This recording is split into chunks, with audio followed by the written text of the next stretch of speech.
Muy buenas tardes, bienvenidos a esta especie de directo. Muy buenas, Carlos, buenas tardes. ¿Qué tal? Cómo va el día? Espero que no vaya mal el domingo. Hoy es domingo de Ramos, hoy es domingo de alegría, de fiesta. Bueno, en el Gran Premio de Australia no tanto, pero bueno, mucho ánimo, Carlos. Irá la cosa mejor seguro. Pues no hace falta decir nada, ¿no? Sobre todo a los españoles hoy, pues un gran premio malo. Quizás el de Alonso pintaba diferente conforme avanzaban las vueltas, sobre todo ese primer stint, pero Sainz ha empezado con mal pie ya el Gran Premio, incluso antes de iniciarse la carrera, y luego después, pues ha venido la precipitación y al final pues el desastre. Pero bueno, no me voy a adelantar mucho a eso. Decir también que gracias a Iago7 que ha empezado a seguir el canal, pues muy bienvenido al canal y espero que disfrutes de lo poquito que puedo ir haciendo porque de lo poquito que puedo ir haciendo porque realmente no dispongo de mucho tiempo. Además he tenido este fin de semana bastante liado con el trabajo y es más, no he podido seguir ni las sesiones de libres ni la clasificación como me hubiera gustado. Al final he tenido que ir informándome un poco de aquí y de allí y, y la carrera sí he podido verla de principio a fin. De esa sí puedo hablar un poquito más, que de hecho es de lo que voy a hablar. Y bueno, un poquito, sí, es verdad. La cosa es un poco decepción, lo que se puede decir. Y luego otro problema que se está empezando a revelar, esta Fórmula 1, el tamaño de los coches empieza a ser un problema, el tamaño y el peso. Y realmente se está complicando bastante la historia. Yo no sé a dónde va a llegar esto. De hecho, ya sabéis que lo que ocurrió, la FIA exigía un peso mínimo de 795 kilos, decidió subirlo 3 kilos a 798 antes de que empezara la temporada y todavía hay equipos que están por encima de ese peso mínimo. No lo sé, no sé realmente no sé realmente cuál es la idea. No sé si pretenden llegar a los pesos que tenían los LMP1, porque ya realmente están bastante cerca. En orden de carrera, de hecho, si tú te sitúas, estamos hablando de que cargan aproximadamente 100, si no recuerdo mal, son 115 kilos de carburante y 115 o 120. Y claro, si a los 795 le sumas esos 120, estamos por encima de 900 kilos en el momento de la salida. Una auténtica aberración, una auténtica barbaridad para una categoría que siempre ha presumido de tener un ratio peso-potencia realmente muy bueno. Incluso en algunas épocas llegó a tenerlo al nivel de una competición de moto. Sin embargo, ahora no. Los coches están... Es verdad que tienen mucha potencia, pero han engordado bastante. Dices, Carlos Sainz está sintiendo la presión de traer algo. Sí, lo superará, pero la cagada detona el nerviosismo. Eso es bueno, no hay que acomodarse en F1. Todo no se puede tener 900 kilos en pos de la seguridad y la ecología, sí. La verdad, sinceramente, el peso de los monoplazas está yéndose de madre, el tamaño de los monoplazas es enorme, sigue siendo enorme. Estamos hablando de vehículos que tienen 2 metros de vías. ¿A qué me refiero con esto? Bueno, pues me refiero a que el vehículo no mide 2 metros de ancho. El vehículo mide 2 metros entre vías, es decir, hay que añadirle a esos 2 metros el tamaño del neumático. La longitud, pues sí, la única limitación que ha impuesto la FIA es que ahora los coches no pueden tener más de 3,6 metros de batalla. Pero en realidad el resto del coche está limitado más por áreas que por longitud en sí, en el eje longitudinal del mismo. Así que al final volvemos a coches que miden más de 5,3, 5,4 metros. Y cuando las curvas se estrechan en las salidas, por ejemplo la curva 1 hoy de Australia, ha sido bastante significativo observar que realmente cuando hay una trazada buena, hay una posible trazada alternativa, pero no hay espacio realmente para poder llevarlo a cabo, pues es imposible. Pero es que ocurre también en categorías inferiores, los Fórmula 2, que siento si a alguien le decepciona este comentario, pero hace poco me enteré realmente, no he podido estar muy atento a la categoría, ni ahora ni antes. Me enteré de que miden más de 5 metros de longitud también los Fórmula 2. Estamos hablando de auténticos barcos. Así que al final, bueno, pues todo eso condiciona mucho la capacidad de adelantamiento y condiciona mucho la capacidad en carrera, ¿no? Sobre todo de eso, de poder adelantar o de poder siquiera ponerte a la par del otro piloto. Lleves DRS o no lleves DRS. Que eso es un asunto ahora que trataremos a continuación. En particular, yo quería comenzar, un segundillo, vale. Vamos a hacer la transición esta que me gusta. Y quería comenzar con mis pasajes pequeños al lado de un F2. Realmente incluso cualquier berlina del mercado, incluso muchos subs actuales en longitud y en anchura son pequeños. Son más cortos y más estrechos que un Fórmula 2 siquiera. Ni siquiera ya no vamos a comparar con un Fórmula 1. Bueno, aquí os pongo el nuevo circuito de Albert Park. Bueno, realmente el nuevo trazado, ¿no? La cuerda se ha visto reducida. El circuito ahora es más corto y más rápido. De hecho, los tiempos por vuelta, ya habéis visto, han bajado muchísimo. Normalmente en Albert Park estábamos hablando de 20 saltos, como muy rápido. Y 20 medio, 20, estábamos hablando de alrededor de 27, 28, 1.27, 1.28. Incluso ha habido años que se ha rodado en 1.31, en 1.32. Actualmente, bueno, en este circuito nuevo, pues se ha podido rodar en torno al 23, 1.23, 1.22 alto. Y luego, bueno, la vuelta rápida de carrera, ya habéis visto, ha sido de Leclerc en 1.20 muy bajo, si no recuerdo mal. Y ayer la pole se pudo hacer en 1.18. El circuito, la verdad es que ha ganado en velocidad media, bastante. Y ha ganado también en ciertos aspectos. Pero hay un aspecto relevante que ha afectado mucho a la carrera de hoy. Y quiero que observéis las 4 zonas de DRS, creo que se ven bien. Son esas líneas verdes discontinuas que se marcan al lado del trazado. El sector 1 está marcado en rojo, el sector 2 en azul, el sector 3 en amarillo. Solo hay 2 zonas de detección, es decir, la zona de detección número 2 sirve para el DRS de la recta y para el DRS siguiente, después de la curva 2, hasta la curva 3.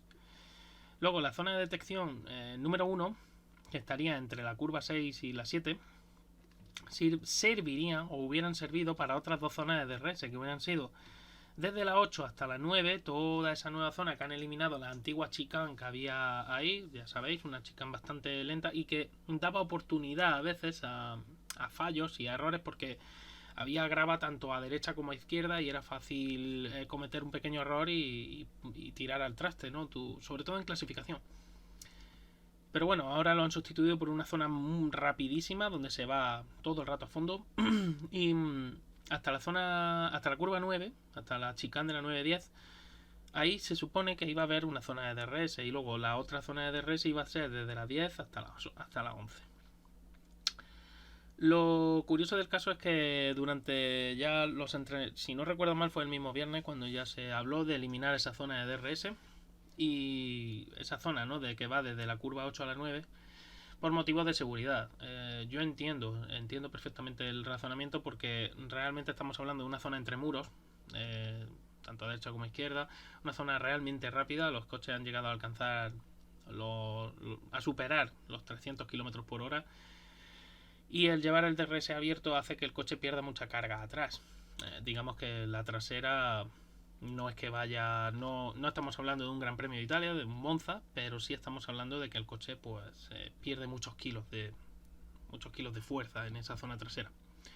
Entonces podía llegar a ser peligroso en una maniobra fuerte o tal, si hubiera algún problema. Y bueno, puedo entender las razones. El problema, repito, de estos coches y del tamaño que tienen es que un circuito como Albert Park no permite errores. Ya habéis visto que realmente es un circuito a la antigua usanza. Y el problema de los circuitos también a la antigua usanza es que normalmente solo hay una trazada buena. Y otros pilotos, pues si eligen una trazada fuera de esa trazada buena para intentar algo diferente, suele salir mal. Así que bueno, eso ya ha condicionado bastante. El hecho de no ver esa zona de DRS ha condicionado bastante el no poder pegarte luego en la 910. Realmente difícil porque es una chicane de alta velocidad. Repito que lo que dijimos ya desde pretemporada y desde antes de pretemporada, que estos coches son capaces de, o tienen esa capacidad de poder mantenerse detrás del oponente de una manera más, entre comillas, sencilla. Pero no es sencillo, sigue sin ser fácil. Eso era esperable. Y el DRS va a seguir estando con nosotros, me parece que tiempo.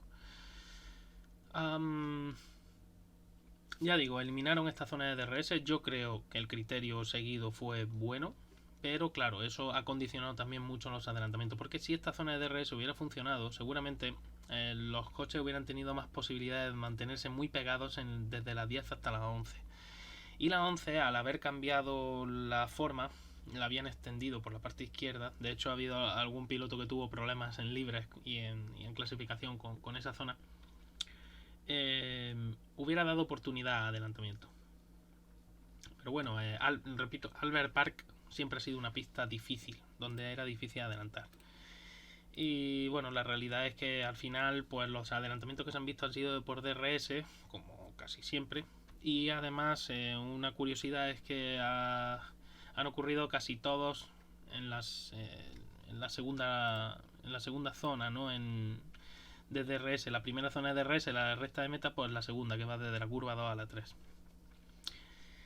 Y qué decir más de lo que es el circuito nuevo. Bueno, el reasfaltado, que ha sido completo y que ha condicionado mucho los resultados, el comportamiento, mejor dicho, de los coches durante la carrera. Y lo ha condicionado mucho por dos motivos. Ya sabéis, un reasfaltado siempre trae, bueno, el asfalto es más negro. En principio se supone que si el asfalto está nuevo, absorbe más calor. O sea, es capaz de absorber más radiación solar y calentarse más. Pero también puede ocurrir que el asfalto tenga un granulado mucho más fino y no sea tan abrasivo. Entonces ahí las cosas pueden cambiar. Albert Park anda ahora mismo en una abrasividad, digamos, una abrasión al neumático más o menos en media. Tampoco estamos hablando de nada especial. Y claro, eso condiciona mucho el comportamiento del neumático. Sobre todo las temperaturas en Albert Park no son las que hemos tenido anteriormente en otros grandes premios. Y Pirelli ya empezó, voy a poner la imagen para que se vea. Me parece, no, esta no es la imagen que yo quería poner, perdón. A ver si la encuentro. No la tengo por aquí. Si la tenía que tener yo. ¿Y por qué no la tengo? Pues porque no me la habré bajado. Pero bueno, pues ya no me acuerdo. Sí.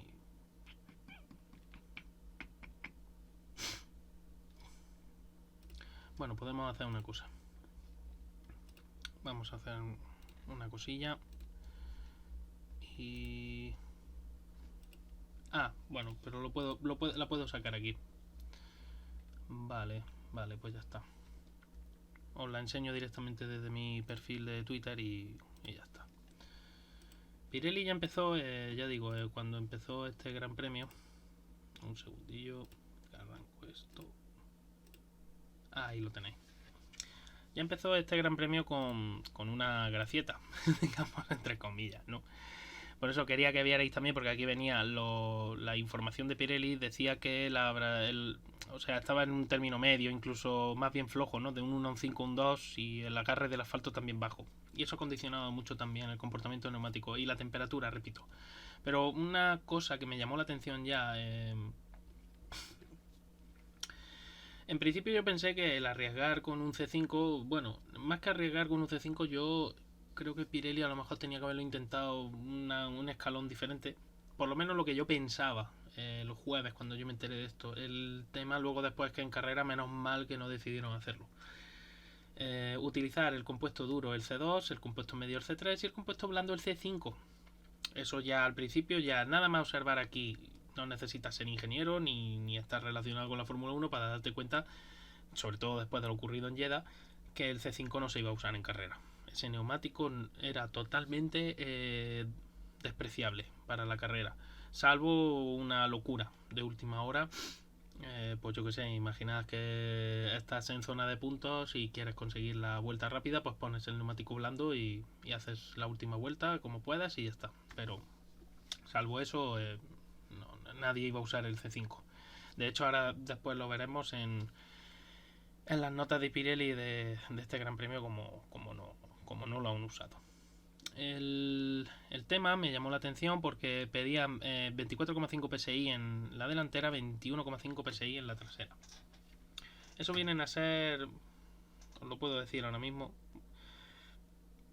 si hago la cuenta rápida, estamos hablando de vale, 24,5, estamos hablando de espérate, que lo estoy haciendo mal.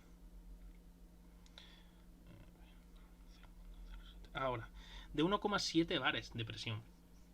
Es cierto que el es cierto que el compuesto que estos neumáticos tienen un perfil más bajo, y normalmente cuando un neumático tiene un perfil más bajo es digamos que necesitas ponerle algo más de presión para mantener la rigidez de la goma. Pero me sorprende bastante que los neumáticos este año han ganado bastante presión. Estamos hablando de presiones de inicio bastante altas, porque si estamos comenzando en alrededor de 1,7 bares de presión, estamos hablando de que luego en carrera, ya con el neumático caliente, es muy fácil ganar en torno a 0,2, 0,3 bares. Estaríamos hablando de que nos pondríamos en los 2 bares de presión prácticamente. Estamos hablando de auténticos globos comparado con los neumáticos anteriores. Pero ya digo, me sorprendió y me sorprende, ¿no? Y otra cosa, en el trasero sí, en el trasero bastante más blando, 21,5. Estamos hablando de una presión para los neumáticos de antes realmente era alta, porque 21, podéis hacer vosotros la cuenta, 0,07 bares es un PSI. Entonces 0,07 he dicho. Si yo multiplico 21,5 por 0,07 me sale 1,5 bares aproximadamente. Entonces estamos hablando de 1,5 kg de presión aproximadamente.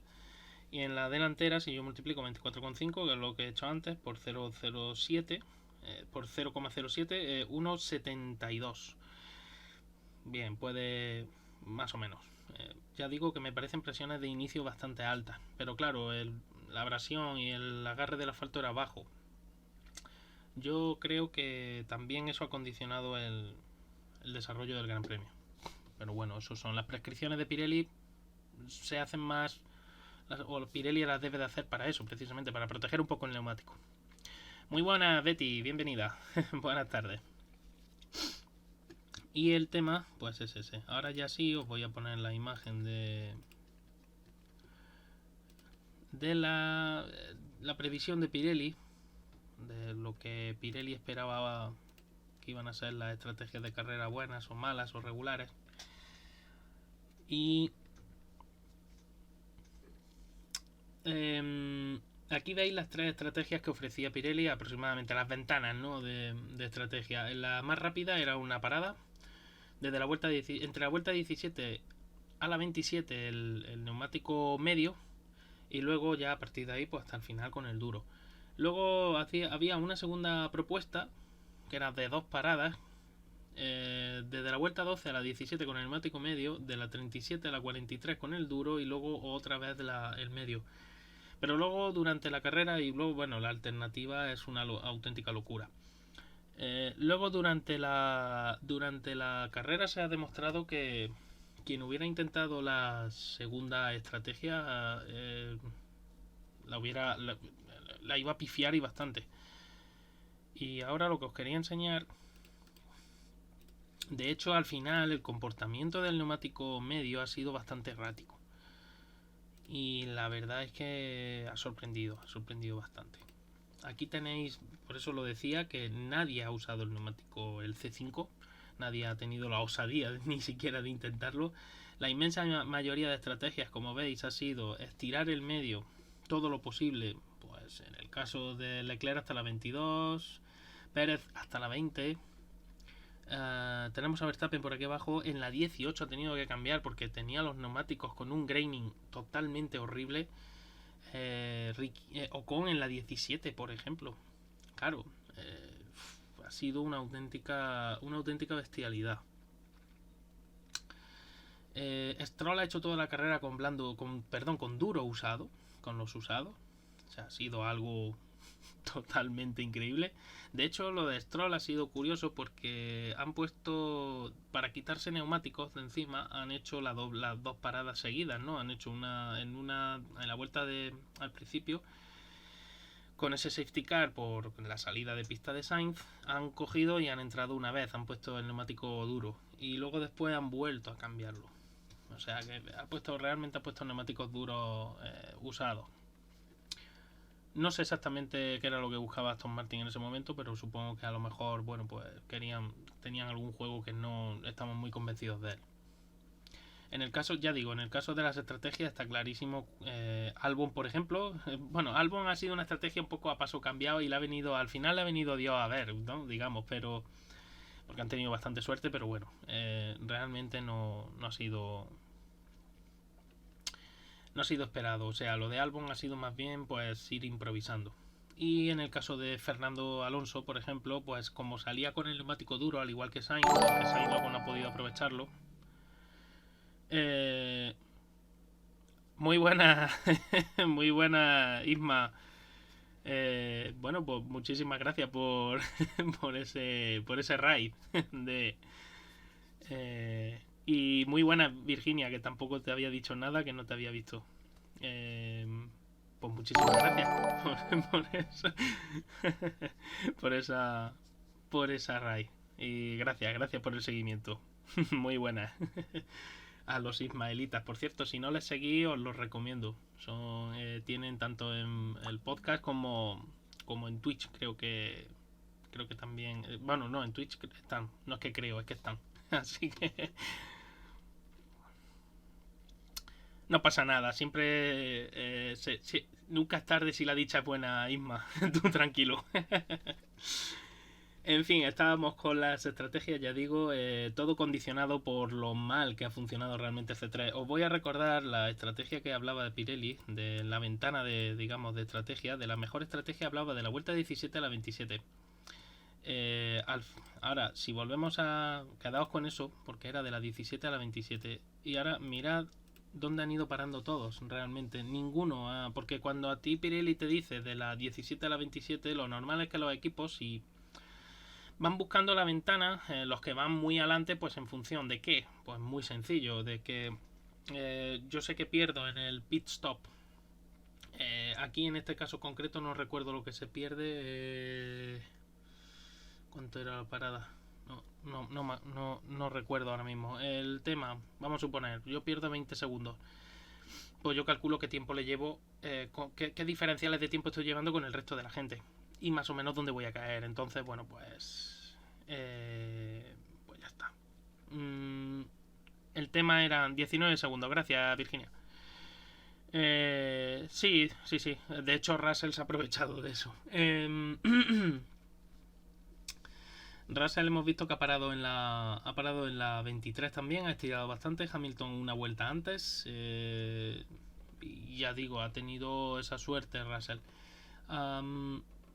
Por cierto, McLaren, buen rendimiento aquí en Albert Park. Una cosa que sí os advierto, os digo, es que no saquéis conclusiones de Albert Park. Nunca. Nunca, ningún año Albert Park ha sido una pista determinante del rendimiento de los coches. Recuerdo años como el debut de Magnussen con McLaren, en el que hizo segundo, todo el mundo estaba súper emocionado, y McLaren después pues no fue capaz de replicar ese resultado, por lo menos no tuvo el rendimiento suficiente. De hecho fue una temporada bastante agria para McLaren, así que no tanto como la época de McLaren Honda, pero sí fue bastante regular. Y ya digo, al final, pues eso, hemos tenido en ese aspecto eso. Y luego una cosa curiosa, para que veáis lo mal que ha funcionado el neumático medio. El mayor stint con el duro ha sido Albon, 57 vueltas, bueno, pero realmente el tema de Albon ya digo que ha sido porque se ha encontrado con esas circunstancias, han decidido arriesgar, no tenían nada que perder en Williams y han dicho, bueno, pues tiramos para adelante y hasta donde lleguemos. Pero es curioso como el neumático blando, veis los pilotos más rápidos con el neumático, bueno, con el neumático blando, perdón, con el medio, con el C3, veis los tiempos, ahí los mejores tiempos en absoluto, ¿no? Luego después habría que analizar también en qué momento. Y los mejores tiempos con el neumático duro. Y lo que quiero que observéis es Alonso, por ejemplo, ese 1.21 lo ha conseguido al final de la carrera cuando el coche está prácticamente vacío. Y además con bastante margen. Porque ya había parado 2 veces, ya estaba el último en el paquete. Si no recuerdo mal, ha terminado 17. Y realmente 1.91.3 en esas condiciones. Que sí, es verdad, el Alpine no tiene el rendimiento de un Ferrari, pero es que Leclerc, con el neumático medio en el primer stint, ha conseguido un 23. Es verdad que el coche estaba mucho más cargado. Y Magnussen, como me recuerda a Isma, también sin tráfico, prácticamente 23. Y luego tenemos con el neumático duro los mejores tiempos, Leclerc 1.22, que por cierto hoy Ferrari iba de maravilla, me ha dado mucha rabia lo de Sainz, sinceramente. Segundo Russell, 1.21.4, fijaros que cerca. Ojo que realmente lo que te llama la atención, o lo que llama la atención de esta gráfica, es lo mal que ha funcionado el neumático medio. Pero bueno, ya digo que para mí ha sido una sorpresa. Yo no sé para los equipos en general, pero para mí personalmente ha sido una sorpresa. De hecho, de los neumáticos, este es el neumático de Fernando que nos han enseñado en la retransmisión. Eso que veis es graining. Ahora explicaré un poquito para que entendáis, si no lo sabéis, qué es el graining y qué es el blistering. Lo explicaré de una manera, como siempre trato de hacer, de una manera sencilla. Pero en este caso lo que está sufriendo ese neumático es graining y luego se está empezando a formar un surco interior. Es muy normal que ocurra eso. Está la rueda delantera izquierda. En Albert Park, de hecho, históricamente la rueda delantera izquierda es la que más sufre. Porque los eventos de tracción y de frenada antiguamente en Albert Park eran mayores y ahora encima, si a eso le añadimos que tenemos cargas laterales, porque hay curvas que son bastante más rápidas, el neumático izquierdo sufre bastante más. El delantero izquierdo. En este aspecto, pues como veis, se estaba formando un surco en la parte interior, es muy normal porque os voy a poner la imagen, os voy a poner la imagen del tweet. Esta, veis abajo el camber, la caída de ruedas. Veis que en el frontal el límite, ese es el máximo, siempre los camber en la caída es negativa porque ayuda mucho en curva a trazar mejor. Digamos que tienen la rueda exterior a la curva, tiene mucho más superficie en contacto con el asfalto y eso ayuda al coche a rotar. El tema es que tenías un límite de menos 3,5 y en el trasero menos 1,75. Normalmente los equipos tratan de acercarse bastante a ese límite porque es beneficioso, aunque luego después tiene estas complicaciones que os acabo de enseñar en la imagen. Por eso la zona interna sufre bastante más. Bien, el graining, ¿por qué ocurre? O el blistering, ¿por qué ocurre? ¿Y qué es el graining y qué es el blistering? Bueno, pues vamos a empezar por el graining para que lo veáis bien. Aquí en esta imagen se ve muy bien lo que es el graining. De hecho, veis por el desplazamiento lateral neumático. Lo que veis arriba, así que está marcado, eso es ya porque están recortando esa superficie del neumático y por el famoso pick-up que se llama en inglés, que son el neumático alcanza mucha temperatura y cuando la carrera termina o cuando se sustituyen, cuando se le cambian los neumáticos al vehículo, pues esos neumáticos están muy calientes y cuando el piloto ha vuelto, pues ha recogido puede recoger mucha suciedad en pista y que se quede adherida a la superficie del neumático. Luego veis que los mecánicos con una espátula y con agua y un secador van limpiando el neumático, la superficie del neumático, para dejarla más lisa ya y estudiar realmente el desgaste que ha tenido esa banda de rodadura. El tema del graining aparece en la superficie, es un fallo superficial y ocurre en la banda de rodadura. Quedaos con esto, porque es la zona exterior del neumático. El neumático tiene dos elementos fundamentales. Por un lado la banda de rodadura o la escultura y por el otro la estructura del neumático o lo que son las telas demás, ¿no? Que le dan esa forma circular al neumático. Y luego tiene la goma propiamente dicha, que es la que está en contacto con el asfalto, que se llama escultura. El término viene de que antiguamente los neumáticos lisos los neumáticos no eran lisos, sino que se tallaban porque se necesitaban tallar, porque las carreteras no eran totalmente lisas, no eran de asfalto, sino que eran de tierra, etcétera, etcétera, y necesitabas tener agarre. Entonces de ahí viene el término escultura.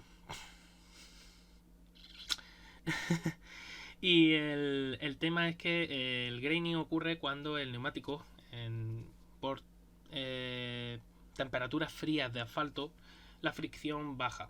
Por lo tanto, el neumático empieza a deslizar más de la cuenta. Tiene mucha deriva. Y el problema es que empieza a sobrecalentarse la superficie del neumático.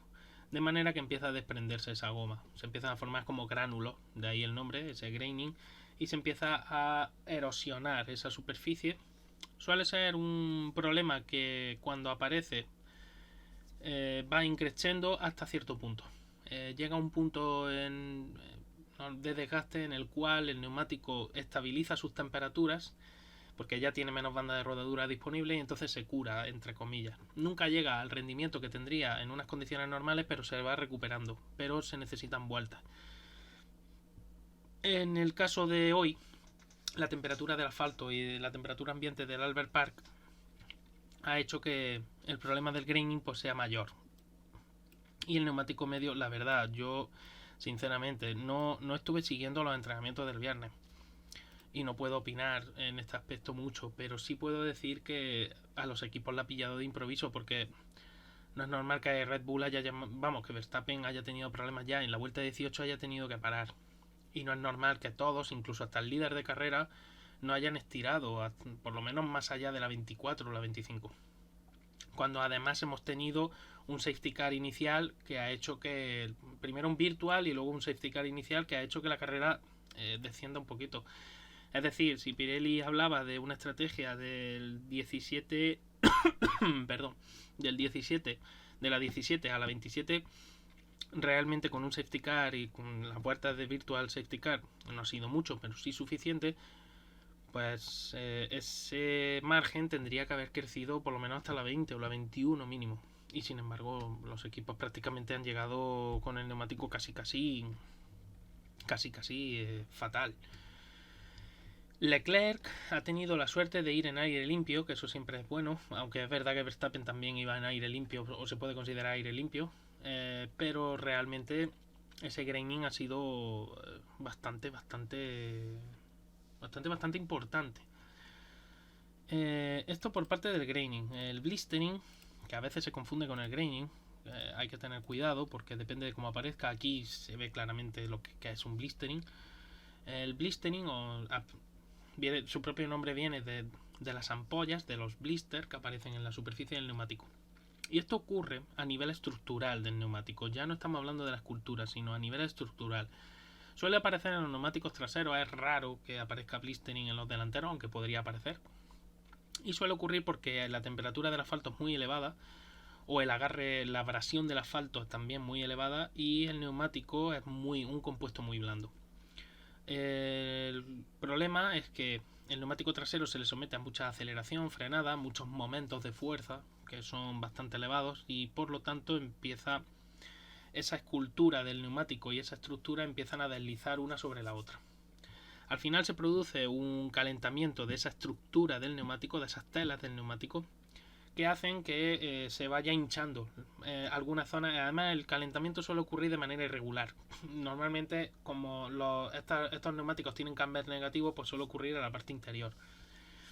Y es bastante perjudicial porque perdón, porque lo que hace es ir destruyendo literalmente la superficie del neumático, porque van apareciendo una serie de ampollas que no es más que parte del aire atrapado en la construcción porque estos neumáticos no se construyen al vacío, sino se hacen de una manera entre comillas artesanal. Entonces ese aire que está atrapado ahí en esas moléculas de aire que hay atrapadas entre la escultura y la estructura del neumático empiezan a hacer que se infle, que se hinche, ganan mucha temperatura, la presión aumenta y al final termina reventando, termina rompiendo la escultura del neumático. Y el blistering tiene un problema, y es que siempre va más. El blistering, una vez que el neumático empieza a destruirse, sigue ganando temperatura, y al final el blistering termina por destruirlo. Al final tienes que parar. Entonces, lo que ha ocurrido en Albert Park es justo todo lo contrario. Es lo que os he puesto antes, en la imagen anterior, que es el graining, y esos gránulos, ¿no?, que se forman en la superficie. Y hace que pierdas muchísimo rendimiento, por supuesto. Y suele ocurrir también en los neumáticos delanteros, porque los delanteros suelen ser neumáticos que no están sometidos a esas cargas longitudinales, sino mucho más transversales. Y de ahí ese resbalamiento y por tanto ese calentamiento de la escultura del neumático y la destrucción de esa superficie del neumático. En este caso por abrasión, y en el caso del blistering ocurre por exceso de temperatura interna. Por ejemplo, el blistering puede aparecer si tienes un vehículo que manda muchísima potencia a la rueda de atrás y no tiene un buen sistema de tracción. El blistering aparece normalmente con neumáticos con compuestos muy blandos, es más fácil que se sobrecalienten. Y el graining suele aparecer en compuestos un poco más duros, pero claro, sorprende que con un C2 no haya ningún problema y sin embargo con el C3 haya habido estos problemas de graining tan grandes. Entonces, claro, hace pensar que el reasfaltado de Albert Park, como decía como dice Isma y como he estado diciendo anteriormente, pues ha influido muchísimo en eso. Y la temperatura ambiente también ha sido más baja que en los grandes premios anteriores, a pesar de que los grandes premios anteriores hayan corrido de noche. Entonces, cuando juntas todos esos factores, entiendes un poquito qué ha ocurrido. Lo que no es entendible, repito, es que un neumático C3 sufra de un graining tan brutal y un neumático C2 vaya a las mil maravillas. Aquí ha habido algo que nos hemos perdido o ha pasado algo con los equipos, porque no es normal o no es lo habitual, mejor dicho, lo que ha ocurrido hoy. En fin, realmente ha sido curioso, como poco curioso. Estos eran los neumáticos de salida del Gran Premio. Como veis, bueno, generalmente la gente del final de parrilla pues suele tener neumáticos blandos nuevos disponibles para carrera, pero el blando no se iba a usar.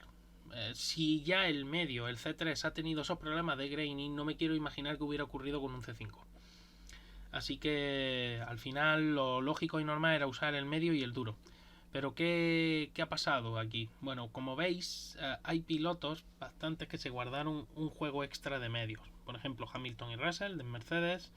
Tenéis también el ejemplo de Leclerc y Sainz, que tenían dos juegos de medios. Yo creo que la lógica hacía pensar que el neumático medio iba a ser el neumático de carrera. De hecho, todos han salido con el neumático medio, excepto Alonso y Sainz, y no recuerdo si algún otro. No recuerdo si Stroll salió, pero con el duro usado, creo recordar. No lo sé si estaba por aquí. No, tenía un duro nuevo también. Y tenía uno usado, sí. ¿Ves? Tenía un duro usado y un duro nuevo. No sé si ha salido. Y Vettel también tenía un duro nuevo y un duro usado. Espera, lo vamos a poner que tengo la Magnussen y Albon. Gracias, Isma. De todas maneras, tenía por aquí la imagen que tenemos los neumáticos de... aquí están. Efectivamente, Isma, Albon y Magnussen. Sí, Albon, claro, Albon ha estado toda la carrera con el duro. Al final, Alonso, Magnussen, Albon y Sainz, que eran los que llevaban neumático duro. Por lo que veo, han salido con usado tanto Stroll como Sainz y como Vettel. El salir con un duro usado te hace el salir con un duro usado te hace calentar mejor ese neumático, pero ya llevas ese desgaste. Así que tienes que calcularlo, saberlo y sobre todo como vas cargado con muchos kilos, tienes que tenerlo en cuenta. Ese neumático se va a desgastar más rápido de lo que se desgastaría un duro nuevo. Pero bueno, realmente no, no ha marcado tanto la diferencia eso del usado o el nuevo como si realmente el uso del neumático C2 o del neumático C3. Y al final resulta que mucha gente, por lo que he estado observando, se guardó dos juegos de medios. Fernando sí lo ha usado, pero realmente el neumático, claro, lo lógico y lo normal, repito, es pensar que el neumático de carrera va a ser el C3. De hecho, históricamente, desde que Pirelli está en Fórmula 1, de los tres compuestos que ha ofrecido por carrera, normalmente el compuesto intermedio ha sido el que realmente ha sido el neumático de carrera, el que mejor ha funcionado en cuanto a la relación prestaciones y desgaste. Pero aquí no se ha cumplido eso. Y es lo que decimos, ese reasfaltado de Albert Park ha afectado bastante más de lo que esperábamos. Y muchos. Y de hecho yo creo que hasta los equipos. Porque si los equipos llegan a saber, yo os aseguro una cosa, si los equipos el viernes llegan a aprender que el neumático duro iba a ser el neumático de carrera, yo te aseguro que hubieran hecho lo que hicieron en Red Bull, por ejemplo. Yo creo que en Red Bull más bien fueron a la contra. Si Ferrari, si vieron que Ferrari la estrategia era guardarse medio, Red Bull, bueno, pues yo me guardo duro. Pero realmente, si veis, solo Red Bull es el único equipo que guarda dos juegos de neumáticos duros nuevos. Que al final, bueno, Verstappen no ha podido, tampoco ha tenido ritmo, ¿no? Pero es curioso, muy curioso. Y de hecho, si Red Bull lo llega a saber, os aseguro que con esos dos juegos de neumáticos duros, Red Bull a lo mejor incluso, no digo con Verstappen, pero sí con Pérez se llegan a jugar la salida con el duro en vez de con el medio. Pero bueno, eso ya son elucubraciones e historias. Estaba leyendo un poco el chat así de reojillo. Dice Virginia Albon casi hasta el infinito y más allá. Albon porque la normativa dice que tienes que cambiar de neumático. Si no, por él hubiera terminado la carrera con el duro. Tenían dólares australianos.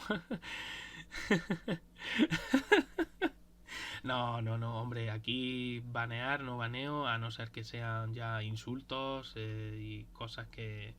o cosas ilegales. Pero aparte de eso, sois libres de poder opinar lo que consideréis oportuno.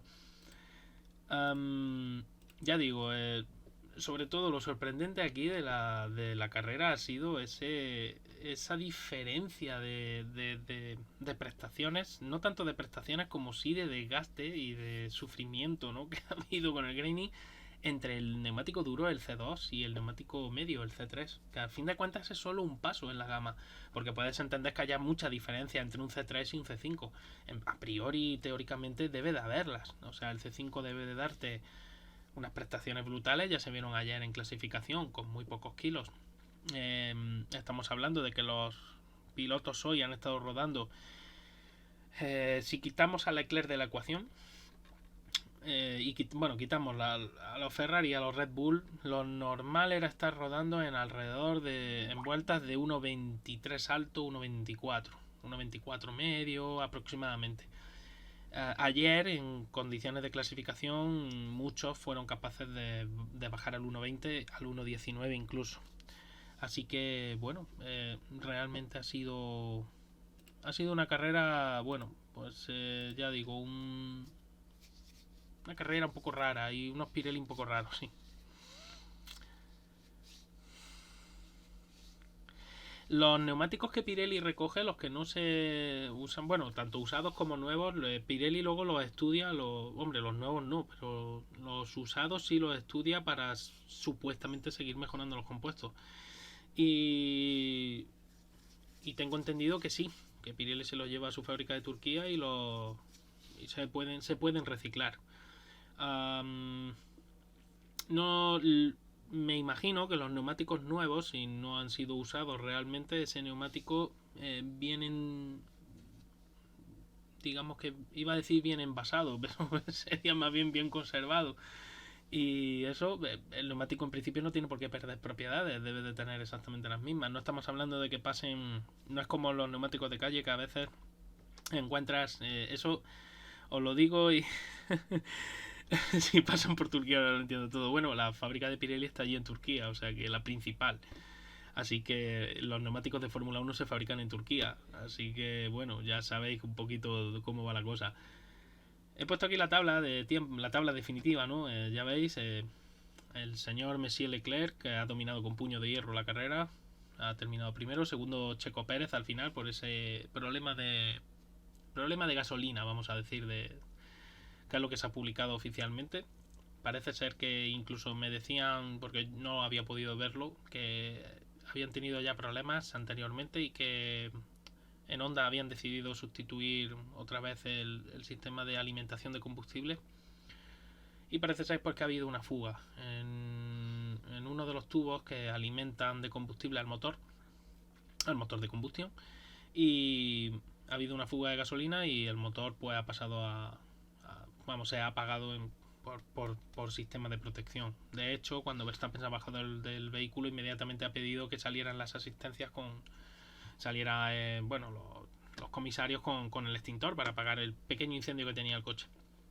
La verdad es que hay muchos problemas en el motor Honda. Decimos del motor Renault, de los problemas de Alonso, pero es que Verstappen también está teniendo problemas y además, precisamente cuando estás luchando por un mundial muy apretado, porque aquí es verdad que Ferrari y Leclerc estaban siendo bastante superiores, pero en Bahrein no se vio esa superioridad tan clara. Eran superiores, pero muy poquito. En Jeddah la cosa estaba todavía más apretada entre Red Bull y Ferrari. Y aquí sí, aquí ha habido una diferencia clara, quizás. Es verdad que Leclerc se ha permitido el lujo de poder ir haciendo un poco la goma. Pero bueno, realmente no... En un año, ¿no?, que estás defendiendo títulos con un coche a priori muy competitivo, no sé, parece que no al nivel de Ferrari, pero muy cerca, en el que estos detalles al final influyen. Lleva 2 abandonos en 3 grandes premios y estamos hablando de que ha perdido ha perdido muchos puntos, ha sido una sangría. Solo pudo conseguir la victoria de Jeddah y luego los 2 abandonos, el de Bahrein y el de ahora. Así que bueno, bienvenido motor de GP2. Buenas tardes. Precisamente de motores estábamos hablando. Luego también el tema, como está recordando ahora Isma, la sorpresa de ver a los Mercedes y McLaren de nuevo arriba y de manera tajante. A ver, con el tema de Mercedes soy cauto porque realmente aquí no traían nada nuevo. Tanto McLaren como Mercedes han funcionado muy bien, pero fijaos, por ejemplo, Aston Martin y Williams.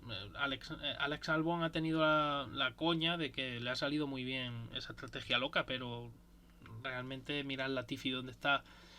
Vale, que Latifi no es un buen baremo, ¿no? El tema, repito, es que aquí la carrera ha sido... quizás este circuito, ya no con lo del reasfaltado, pero este circuito quizás ha beneficiado al motor Mercedes. Tanto para McLaren como para Mercedes. La sencilla razón es que parece que las temperaturas han sido más livianas y por lo tanto puedes exprimir un poco más el coche.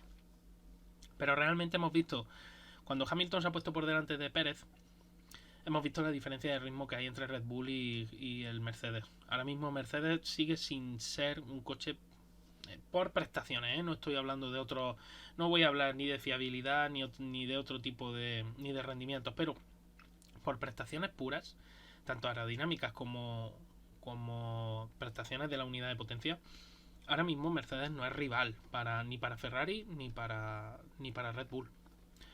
Pero sí creo, yo creo que estos 2 grandes premios que llevamos desde, Arabia Saudí y ahora aquí en Australia, sí creo que Mercedes está al frente de la zona media. Ahora mismo Mercedes, digamos que diría que están casi a punto de estar en un limbo, es decir, ni cerca de los de delante, pero tampoco por detrás muy agobiado.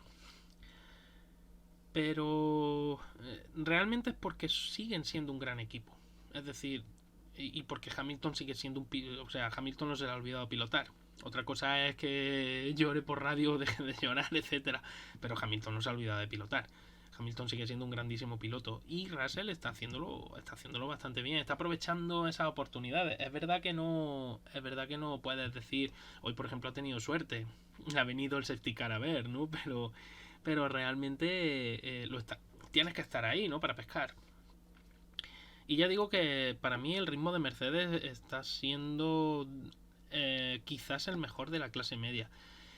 No hemos podido, me quedé con las ganas de que en Alpine se dejaran de tonterías y en vez de luchar Ocon y Alonso como lucharon y dejarlos libres, eso tenían que haberlo cortado de raíz, porque me quedé con las ganas de ver si Fernando podría haber seguido el ritmo de George Russell en Jeddah, a pesar luego del fallo del motor de Fernando, pero de la bomba del agua. Pero ya digo, me quedé con las ganas por observar realmente si ese Alpine está en prestaciones con Mercedes, porque creo que están muy cerca, pero creo que ahora mismo Mercedes está por delante en ese aspecto, y por supuesto en el aspecto de la fiabilidad también, porque de momento el mundial está como está gracias también a la fiabilidad que está teniendo Mercedes, porque de momento Ferrari y Mercedes por ese orden en fiabilidad, después Honda. Y después, Honda y Renault se están mirando casi en la misma línea. Creo que están en el mismo, casi en el mismo cajón. El tema es ese, que en un mundial con tanta carrera la fiabilidad se vuelve primordial y sobre todo solo tienes 3 unidades de potencia, 3 elementos de motor de combustión interna. Fernando ya ha agotado ese comodín, es decir, Fernando Alonso, por ejemplo, ya sabemos que sí o sí va a penalizar a lo largo del año y no solo una vez, posiblemente penalice 2 veces.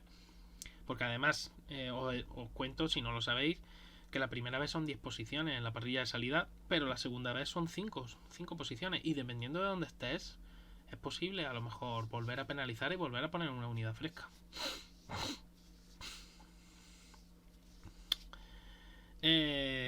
Estaba leyendo a Motor de GP2 que dice que de estos 2 ceros luego pueden ser para Leclerc, las famosas peores. De momento Ferrari está muy bien. Tienen un coche muy competitivo. Son los únicos que no les he visto tapar branquias, cambiar branquias de sitio, sacar ahora unas branquias nuevas, etcétera. Siguen con el mismo diseño. Ese diseño funciona muy bien. De hecho, esos botes que se observaron en la clasificación ayer, sobre todo de Ferrari, porque ya no podían usar el DRS en esa supuesta tercera zona de DRS, que al final no se usó. Al final se quedó solo en 3 zonas de DRS. De las 4 se eliminó una.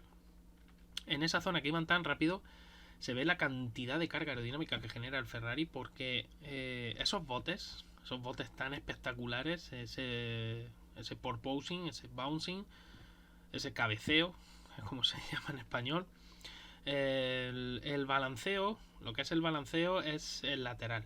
El balanceo ocurre, os lo explico porque en algunos podcast no, pero en otros sitios pues he escuchado a veces balanceo. No es balanceo, es cabeceo, porque el cabeceo ocurre en una rotación en el eje Y del vehículo, es decir, a lo largo del eje X. Y el balanceo ocurre en una rotación en el eje X del vehículo, es decir, a lo largo del eje Y. El balanceo ocurre cuando un vehículo está girando en una curva. Es esa sensación que te da de que te vas hacia afuera. si giras a izquierda, pues te irías hacia la derecha por inercia, y si giras a derecha, pues te irías a izquierda por inercia. Bueno, pues eso ocurre por el balanceo del vehículo. Y el cabeceo es ese movimiento que ocurre en el eje X. En inglés, bouncing. El tema es que se veían muchos botes. Hay coches, por ejemplo, que ya están mitigando bastante eso. Alpine, por ejemplo, es un coche que, como lleva un suelo más rígido, es capaz de mantener mejor esa altura. Y ya sabéis, el cabeceo que está ocurriendo en los coches actualmente es problema de varios factores. Uno de ellos es la enorme succión que generan estos suelos. La segunda es que para generar esa enorme succión el Venturi es muy pequeñito.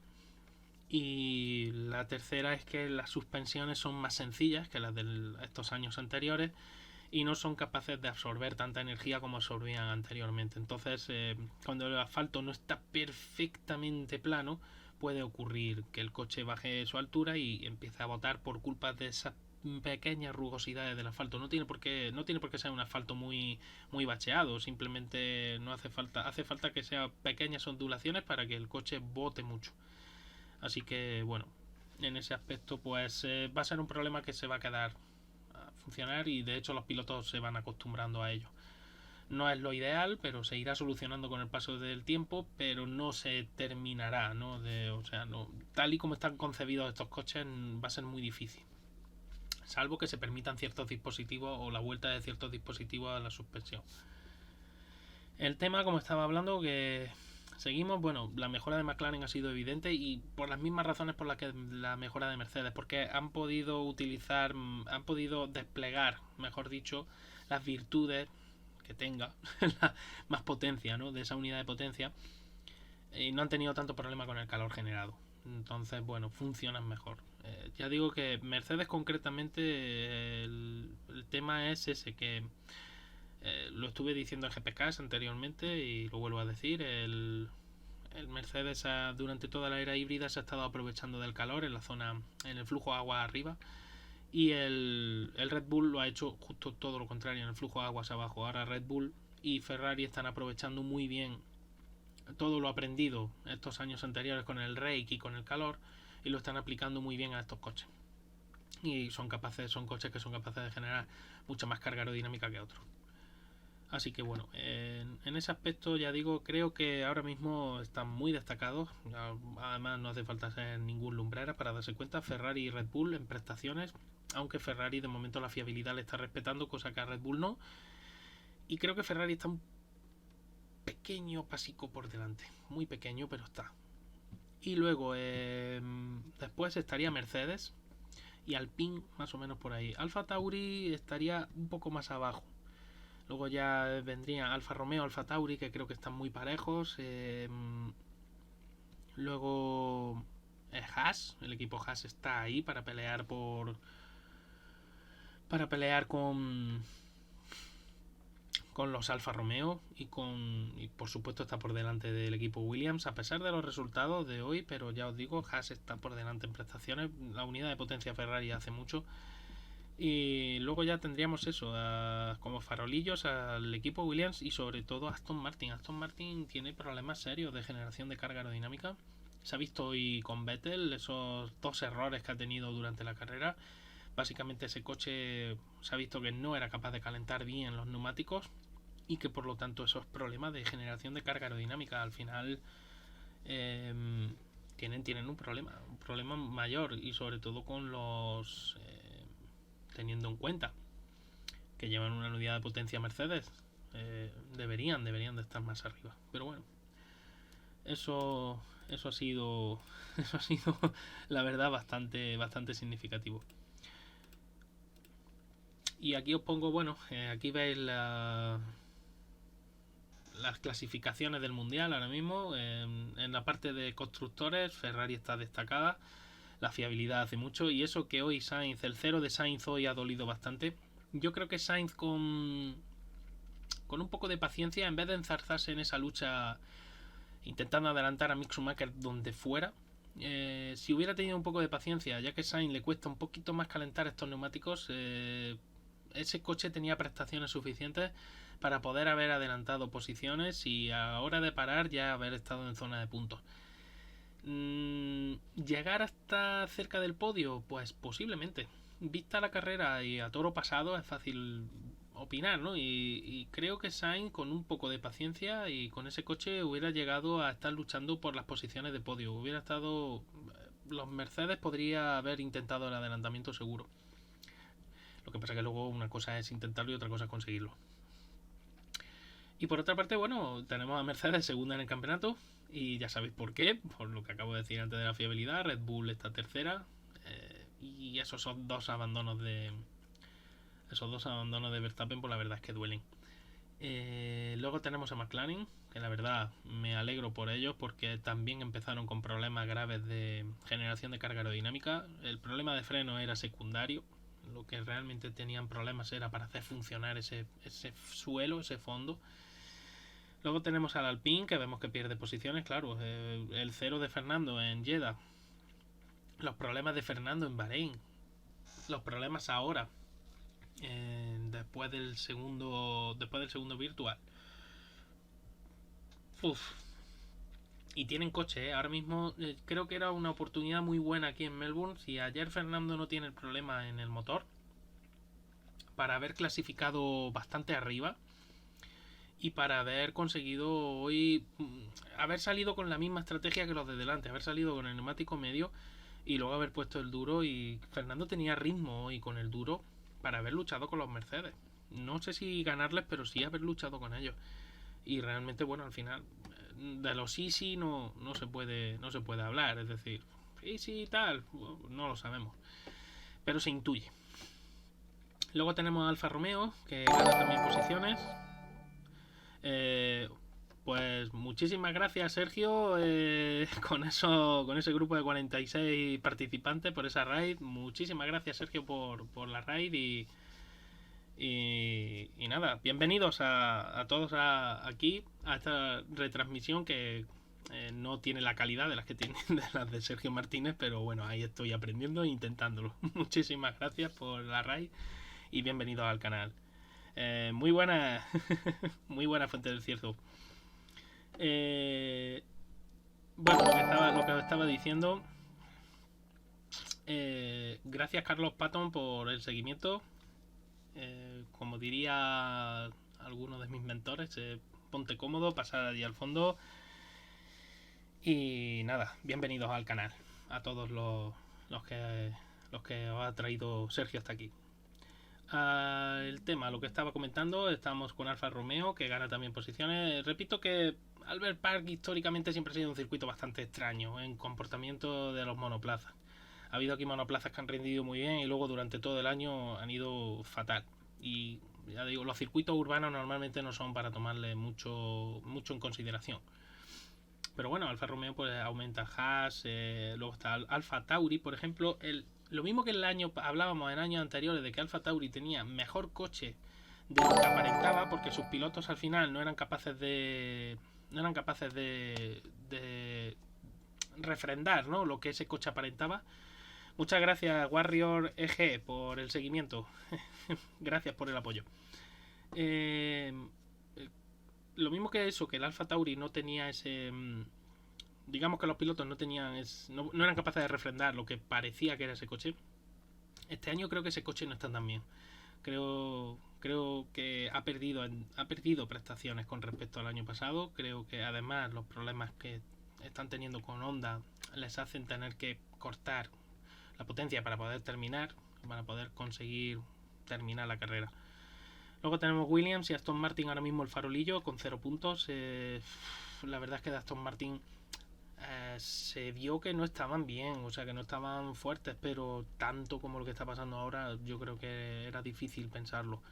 Y mira que el concepto no está mal del todo, pero están sufriendo mucho con ese concepto de vehículo, con el calor sobre todo, están teniendo muchos problemas y la verdad veo un año bastante difícil, veo un año bastante complicado para Aston Martin y sinceramente, bueno, supongo que estos son las carreras y esta es la Fórmula 1.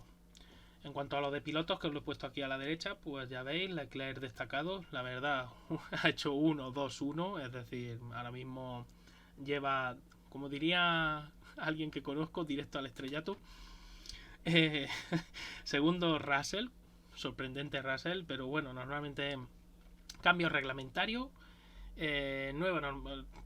cambio reglamentario y nueva normativa es lo mismo, nueva normativa técnica. Y un circuito nuevo también, el Albert Park, con reasfaltado. Era fácil prever esto. Lo que no era fácil prever era que Sainz se volviera loco esas dos primeras vueltas y al final, bueno, pues ha tenido esa salida. Él mismo ha reconocido que se ha equivocado y que aprenderá. Estoy seguro de que aprenderá del error, segurísimo, no me cabe la menor duda. Luego tenemos a Pérez, que la verdad Pérez está aguantando bastante bien el tipo a pesar de los problemas de Red Bull. Ya visteis lo que ocurrió en Bahrein, ese es el único pero que se le puede poner al mexicano ahora mismo, pero tanto en Jeddah como aquí en Jeddah quizá un poco más por las circunstancias, lo que ocurrió también con esa vuelta de Sainz a la pista y lo que tardaron los comisarios en que le devolviera la posición, creo que eso fue también una complicación. Así que bueno, en particular creo que Pérez lo está haciendo bastante. Esta última carrera lo ha hecho bastante bien. Al nivel que puede, porque realmente Ferrari ahora mismo está por delante. Verstappen ahí lo tenéis, por detrás de Hamilton, quien lo diría, que a pesar de los pesares, Hamilton aguanta ahí en quinta posición en el Mundial. Verstappen 25 puntos solamente, la victoria de Jeddah.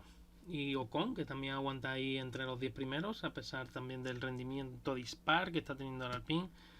En fin, como veis, al final, si nos fijamos bien, pilotos Mercedes en ese top 10, ahí están Russell, Hamilton, motorizados por Mercedes, mejor dicho, y Norris. Y sin embargo, luego tenemos en pilotos Ferrari, tenemos a Leclerc, a Sainz, a Magnussen y a Bottas. O sea, tenemos bastante. Hay un piloto Renault, en este caso con... creo que también la mala suerte se ha cebado con Fernando. Y la verdad es que eso también está influyendo. La carrera de Bahrein, quizá también Fernando no estaba todo por el sitio, pero luego después se vio en Jeddah que tenía ritmo, se ha visto aquí ayer sobre todo que tenía el coche muy por la mano. Y vamos, desgraciadamente creo que estas tres carreras han sido una oportunidad, sobre todo Jeddah y esta han sido una oportunidad perdida para Alpine. Y van a ser puntos que van a echar de menos a lo largo del campeonato. Estoy casi seguro. Y bueno, particularmente ya de lo que tenía que contaros del Gran Premio, pues creo que prácticamente ya está todo. Os he explicado el graining, hemos hablado de las estrategias, hemos hablado un poco de esa locura, ¿no? de rendimiento entre el neumático duro, el C2, y el neumático medio, el C3. Y nada, perdón, Jue. Muchísimas gracias, Oscar, por ese seguimiento. Y nada, espero que espero que disfrutes del canal. Y nada, poco más que deciros del Gran Premio. Si tenéis alguna pregunta técnica, alguna duda que os haya surgido, ya digo lo de lo que ha ocurrido con Verstappen, ya lo hemos visto. ¿Dónde era? Lo que ha ocurrido con Verstappen que lo hemos visto durante la retransmisión, que hemos estado hablando de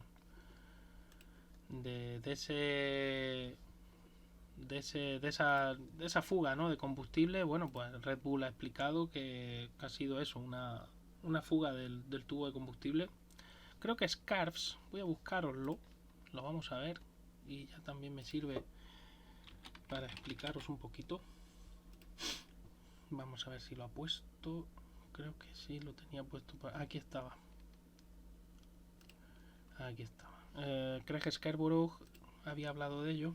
Lo vamos a poner ahora mismo en Google Chrome. Vale. Os lo pongo ahí.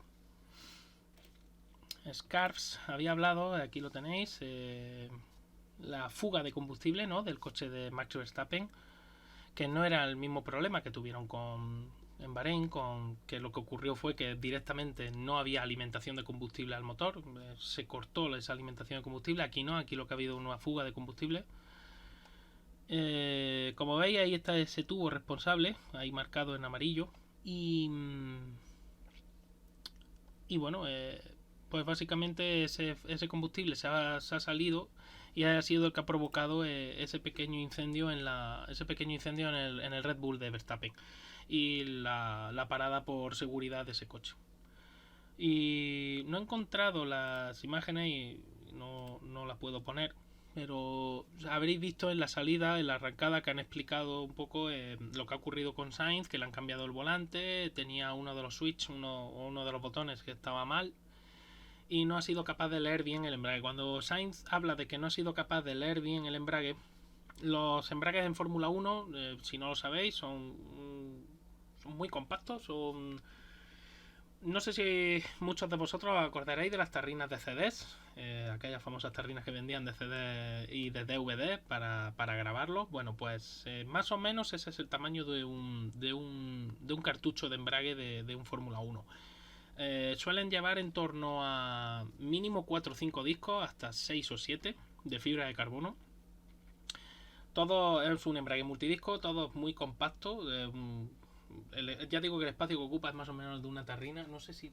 Es que no sé, porque creo que yo tiré las mías. No creo que yo que tenga por aquí. Pero voy a... Voy a ver si... Voy a ver si tengo... No, no las tengo aquí. No las tengo aquí.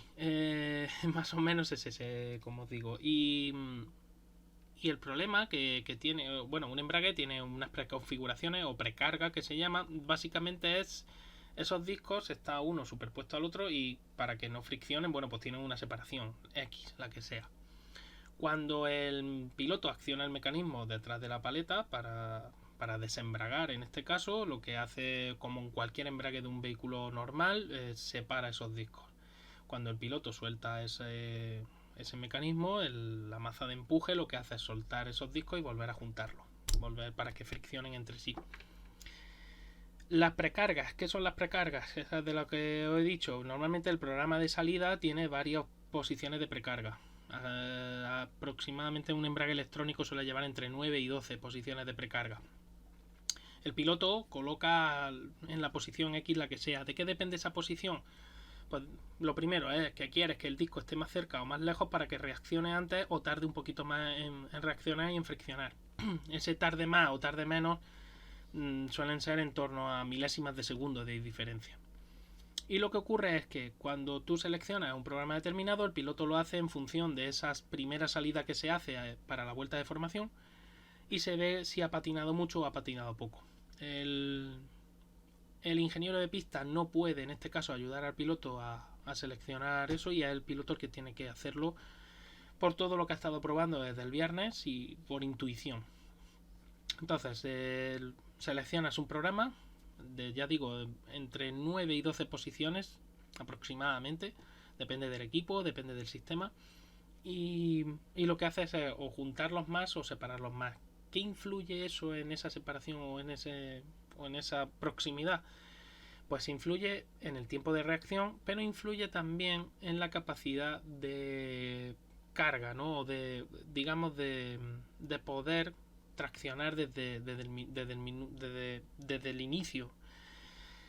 Influye también en que puedes escalar el motor. Si tú acercas mucho a esos discos, si cuando tú acciones el sistema, la maza abra esos discos y no los separe mucho, cuando tú sueltas el sistema tienes realmente, por mucho recorrido que tengas de paleta, los discos están muy juntos y al final van a empezar a friccionar inmediatamente.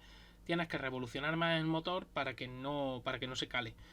Si esos discos están más separados, lo que ocurre es que tienes más margen para ir soltando paleta y para que esos discos vayan friccionando poco a poco y arranque el coche de una manera más suave.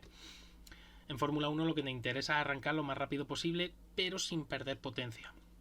Entonces, te interesa... Si el asfalto tiene muchísimo agarre, te interesa tenerlos muy cerca, pero si el asfalto tiene muy poco agarre, te interesa tenerlo un poco más separado para poder jugar un poco con eso. Lo que le ha ocurrido a Sainz es que ese programa de precarga, pues como no funcionaba bien ese botón, por lo que ha dicho, no ha leído bien lo que Sainz le estaba pidiendo y entonces posiblemente esos discos estaban más juntos de lo necesario. Cuando Sainz ha soltado la paleta, inmediatamente ha saltado el anti-stall, que por eso se han encendido todas esas luces arriba que se ponen parpadeantes para indicar que algo no está funcionando bien y aparece la señal en la pantalla del anti-stall. Pues normalmente se pone stall, que es S-T-A-L-L, que es el calado del motor, y aparece esa señal y entonces el piloto inmediatamente tiene que reaccionar, volver a pulsar la paleta y soltarla para revolucionar ese motor y tratar de volver a arrancar. En el caso de Sainz, claro, ¿qué ha ocurrido? Pues que Sainz ha reaccionado muy bien, pero ¿cuánto tiempo pierdes? Seguramente más de medio segundo o un segundo en ese aspecto. Entonces, claro, la ha adelantado hasta la punta hoja, como diría aquel. Entonces es complicado. Y ya digo que en este caso, más que error de Sainz achacable a Sainz, es error achacable a la electrónica del vehículo. Estaba leyendo a Carlos. El error de Sainz luego ha venido después por la precipitación, porque esos neumáticos no estaban lo suficientemente calientes y se ha visto perfectamente cómo se ha hecho el recto en la 910 y al final no ha podido controlarlo. Desgraciadamente, bueno, pues son aprendizajes que tiene que tener y ya está. Al final es lo que ocurre. Anti-stroll, y como yo no sabía que tenía anti-stroll. Pues es posible que lo tenga, Carlos. No sé si lo tienen o no. Anti-stall seguro. Anti-stall es posible. Así que bueno, en ese, ya digo, en ese aspecto, para que lo entendáis, un embrague electrónico, repito, tiene varias preconfiguraciones. Y vienen, ya digo, básicamente lo que haces es que o que no separas tanto el disco o que le das más separación y por lo tanto el piloto tiene más juego a la hora de ir soltando esa paleta para que el disco friccione y el coche no se cale. Cuanto más lo separes, menos capacidad de aceleración. En teoría, cuanto menos lo separes, más capacidad de aceleración. Pero también mayor desgaste, mayor posibilidad de patinaje de la rueda. O sea, al final tienes que ir jugando con el agarre del asfalto, con el tipo de neumático que lleves y más o menos con la intuición que tenga el piloto. A Sainz, pues todo lo que le podía salir mal ya le salió mal ayer. Acordaos, cuando Sainz estaba a punto de cerrar su vuelta, Fernando venía en esa vuelta buenísima que estaba haciendo. Tuvo el problema que tuvo, chocó, sacaron la bandera roja justo cuando Sainz estaba terminando la vuelta y por lo tanto no pudo marcar ese tiempo, así que mala suerte. Y nada, creo que del análisis de lo básico que quería explicaros era graining, blistering, el problema este de Carlos con el embrague y poco más. Y lo mal que ha funcionado ese neumático medio, que me sorprende muchísimo que no haya sido capaz de funcionar correctamente en el Gran Premio. Y la verdad, a mí me ha dejado un poco frío en ese aspecto. No esperaba que hubiera tanta diferencia entre un C2 y un C3. Y sinceramente, pues te deja un poquillo frío, un poco frío. Así que nada, por lo demás, pues ya digo, muchísimas gracias a los que habéis venido. Muchísimas gracias de nuevo a Sergio por esa raid que ha hecho. Yo ya me voy a ir despidiendo. Os voy a dejar... Pues voy a mirar a ver quién hay por aquí. Si tenéis alguna propuesta, me la podéis dejar ahí en el chat. Y si no, pues voy a dejar con... Están las rebufas en un canal que se llama Fechu Channel. Bueno, pues os voy a dejar con ellos. Y así ya escucháis a las rebufas. Y nada, gracias a vosotros, Virginia, siempre. Y yo pues me voy despidiendo, voy haciéndole raid a estos chicos. Espero que os haya gustado este corto análisis. Y nada, repito, muchísimas gracias por venir y nos vemos en el próximo vídeo. Y trataré de que sea lo más pronto posible, pero el trabajo me impide muchas veces hacerlo con la frecuencia que a mí me gustaría.